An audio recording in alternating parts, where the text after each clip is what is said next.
اللہ تعالیٰ نے ایک فرشتہ مقرر فرما دیا تھا جس کے ہاتھ میں آگ کا سونٹا ہوتا، جو جن حضرت سلیمان علیہ السلام کے حکم سے سرکشی کرتا، فرشتہ اسے سونٹا مارتا جس سے وہ جل کر بھسم ہو جاتا۔ دوستو، بات کرتے ہیں تانبے کے چشمے کی۔ قرآن مجید میں ارشاد باری تعالیٰ ہے، اور ہم نے ان کے لیے تانبے کا چشمہ بہا دیا۔ سورہ سبا آیات 12۔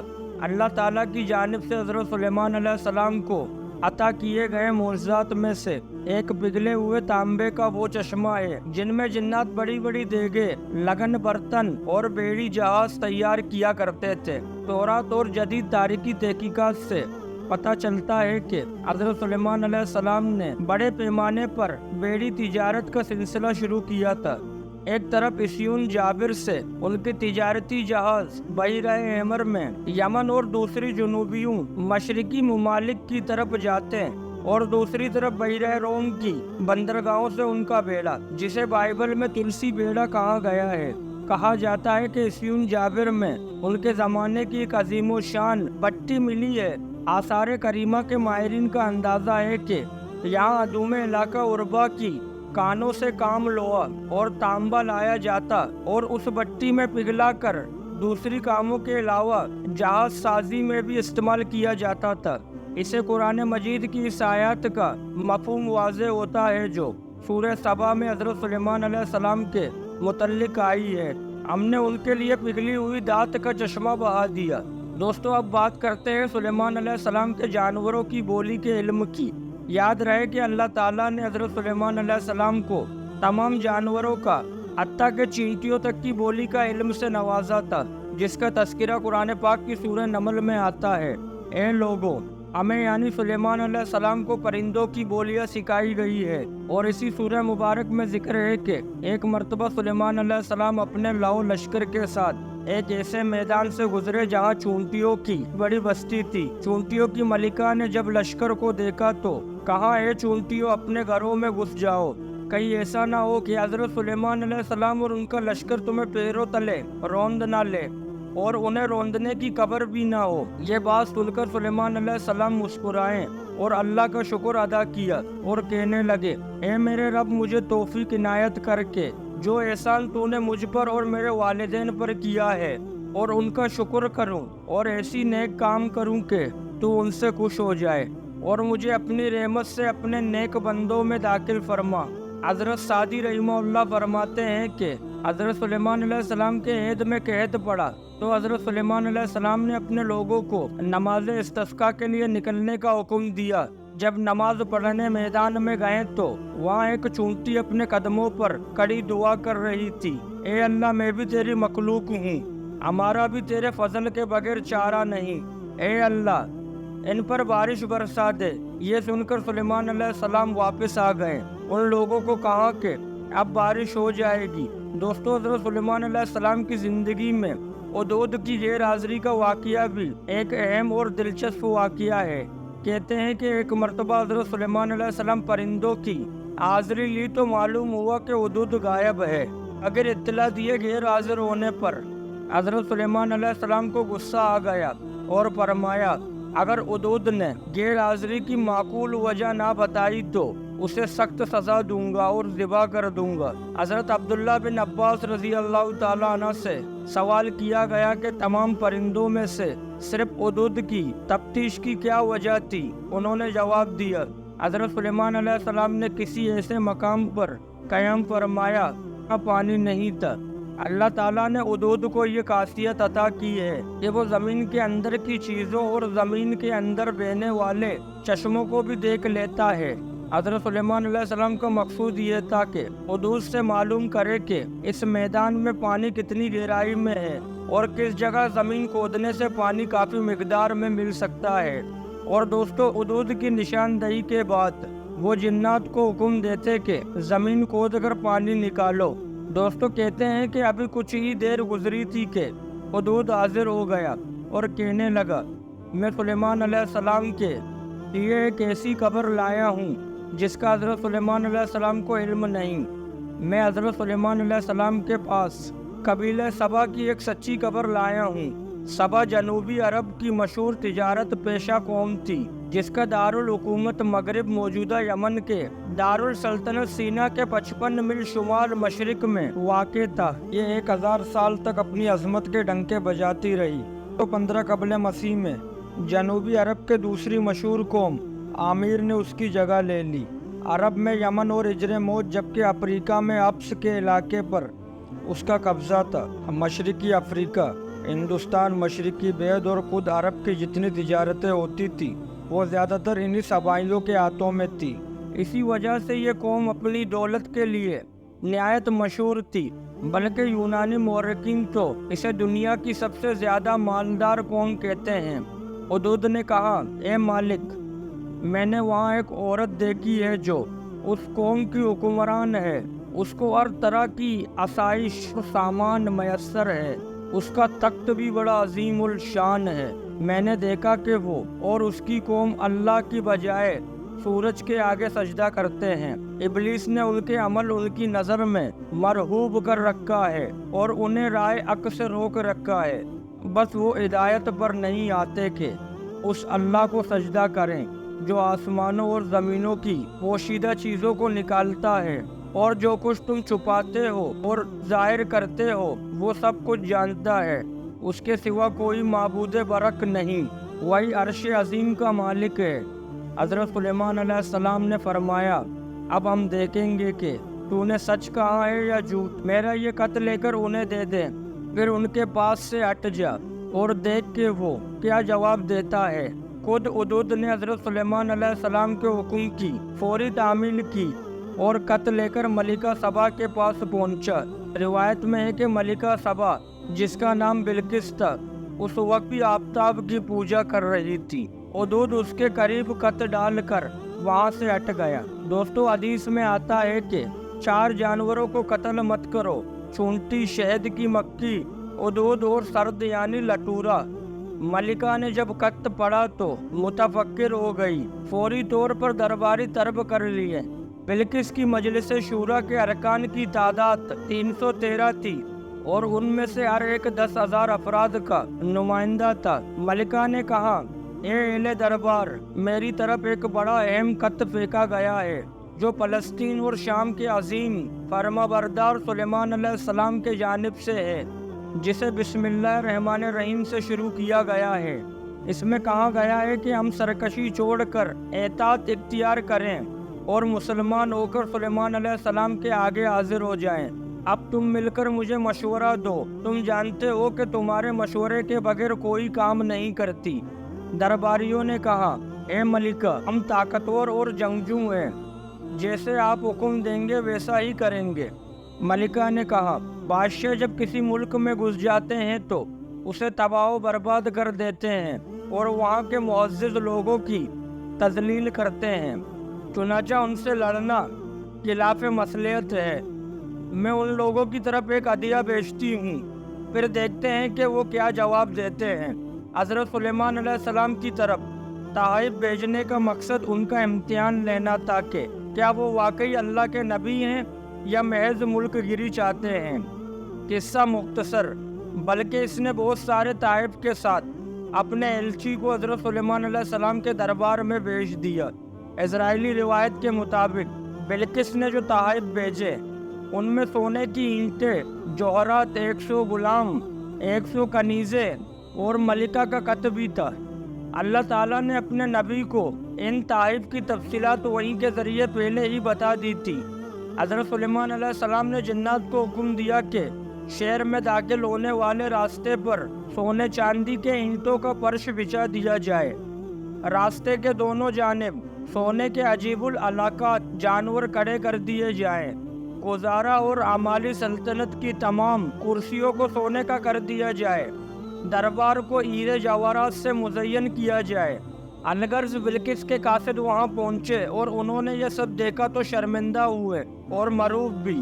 حضرت سلیمان علیہ السلام نے قاصدوں سے کہا، کیا تم لوگ مال سے میری مدد کرنا چاہتے ہو؟ مگر دیکھ لو، جو کچھ اللہ نے مجھے دے رکھا ہے وہ اس سے بہت زیادہ ہے جو تمہیں دیا ہے، لہذا تمہارا تحفہ تمہیں مبارک ہو۔ اب تم اپنے تحائف کے ساتھ واپس جاؤ اور اپنے ملکہ سے کہنا کہ ہمارا انتظار کرے، ہم ایک زبردست لشکر لے کے آئیں گے جن کا وہ مقابلہ نہیں کر سکتے، اور پھر ہم تم سب کو ذلت کے ساتھ وہاں سے نکال پھینکیں گے۔ قاصد نے واپس آ کر ملکہ کو حضرت سلیمان علیہ السلام کا سخت پیغام پہنچا دیا۔ بلقیس یہ ایک سمجھدار اور دانا خاتون تھی، وہ سمجھ گئی کہ واقعی یہ اللہ کے نبی ہے، لہٰذا اس نے جنگ کی بجائے حضرت سلیمان علیہ السلام کے دربار میں حاضر ہو کر اپنی اطاعت کا یقین دلانے کا فیصلہ کیا، اور وہ شاہانہ ٹاٹ باٹ کے ساتھ حضرت سلیمان علیہ السلام کی طرف روانہ ہو گئی۔ دوستو، روایت میں آتا ہے کہ اللہ تعالیٰ نے حضرت سلیمان علیہ السلام کو وحی کے ذریعے مطلع فرما دیا کہ بلقیس تمہاری فرمان بردار بن کر حاضر ہو رہی ہے۔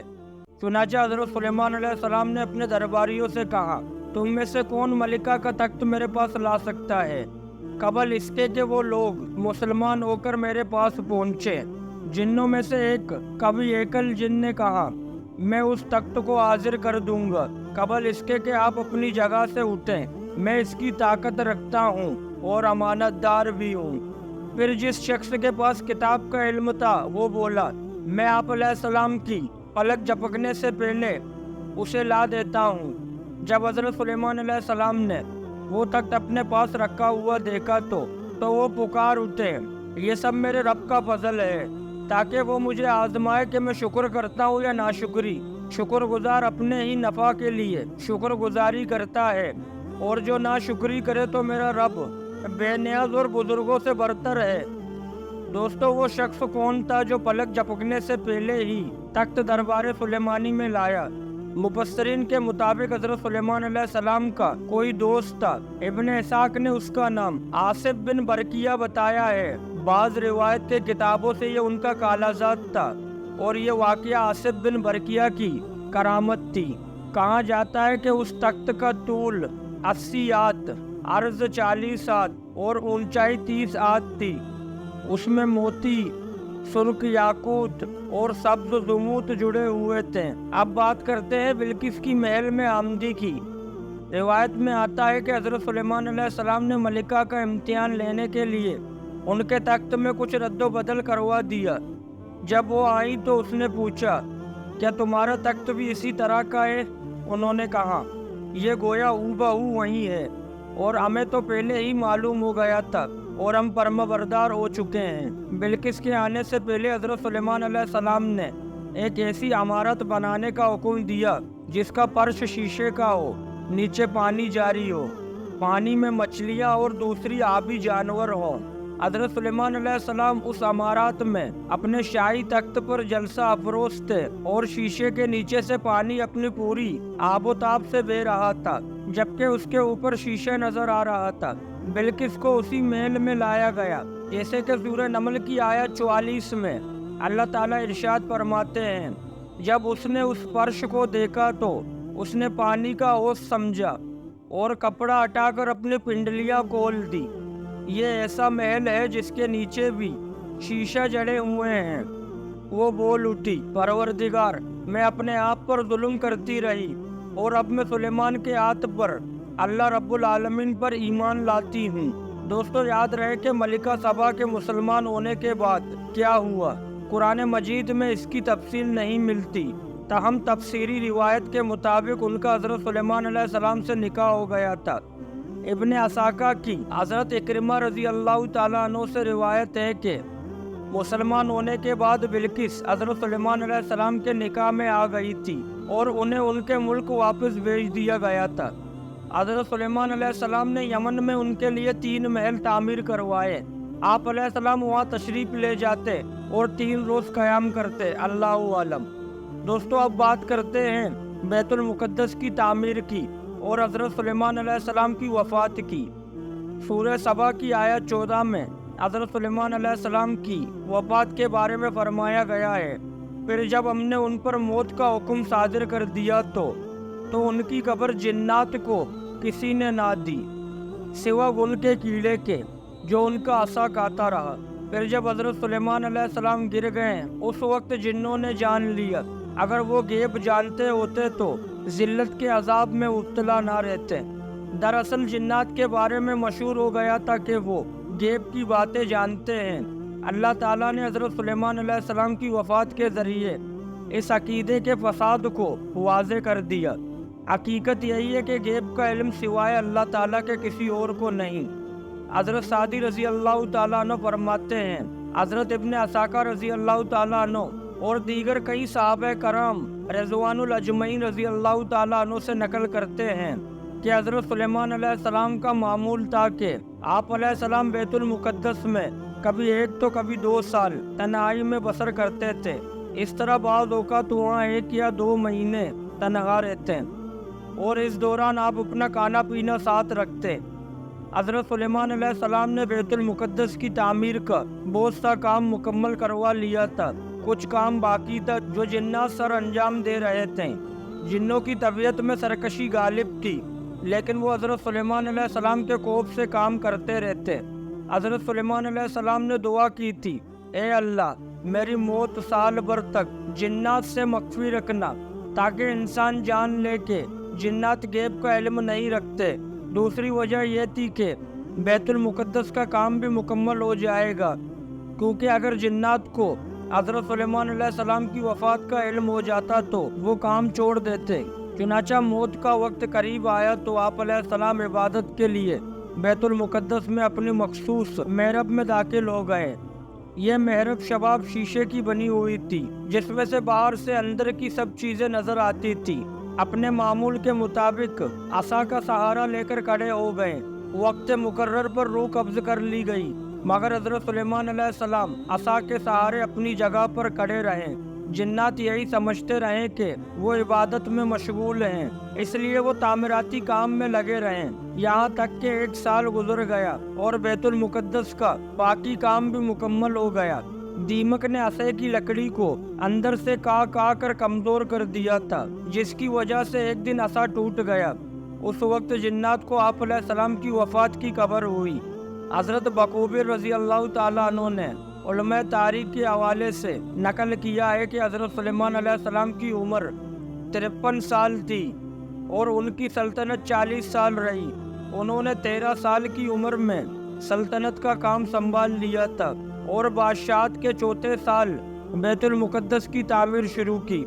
دوستو، یہ تھی حضرت سلیمان علیہ السلام کی زندگی کے حالات اور واقعات۔ دوستو، ہم ملیں گے آپ کو قصص الانبیاء کی ایک اور ویڈیو میں۔ تب تک کے لیے مجھے دیجیے اجازت۔ اپنا بہت سارا خیال رکھیں، مجھے دعاؤں میں یاد رکھیں۔ اللہ حافظ۔